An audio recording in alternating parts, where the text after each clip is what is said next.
Last fall, we started putting together an application to run a healthy food and farming camp. So the goal of the camp is not only to teach cooking skills, but to teach where food comes from and to teach how food is grown.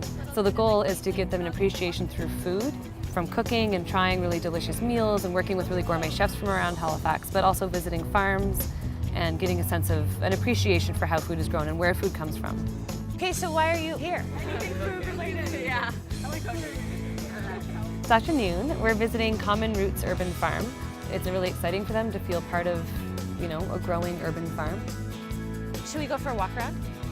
So there's 3 main parts to the garden. When the QEH High School came down, we said, wouldn't it be a wonderful idea if we could use part of this land to grow food, to help people in our community develop those kinds of skills, and out of that grew our Common Roots.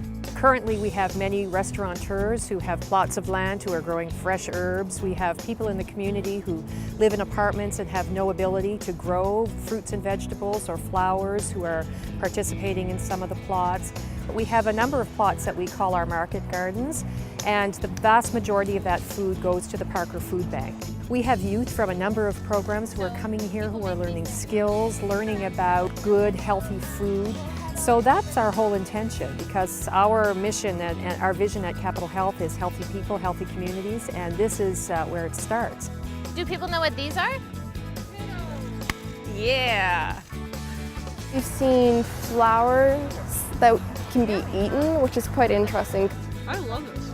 We've also seen kale, tomatoes, herbs like thyme and rosemary and stuff like that.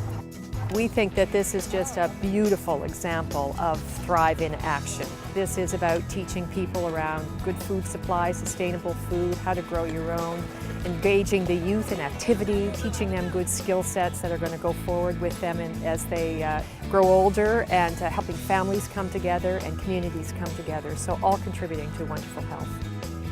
At this camp this week, I'm working with 14 participants. Today we took them through a lesson on how to break down chicken and then all the different ways that we'd be able to cook from it, all using 100% local ingredients and seasonal flavors. I don't know if I'm doing it. This morning I learned how to use a whole chicken and cut apart the different parts, and we brought out some herbs and vegetables and cut those. Made some salads and cooked the chicken.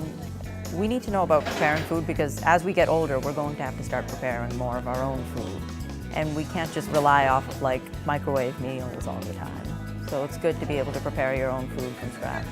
I think it's extremely important, if we're ever going to reach new levels of food education, to concentrate on the youth, to make it comfortable for them, to get them really actively involved, and then to have them want to share what they've learned. It's incredibly important. Yeah, I think it's pretty important for students and kids to learn, so then when they're off on their own, it'll be good for their life skills. This camp has been a lot of good experience for me. We've done a lot of stuff around food safety and where our food comes from, really covered all the bases with the food. I think this would be a really good camp for other people in our age group, because it teaches people about their food, what they're eating, and how to prepare more healthy food.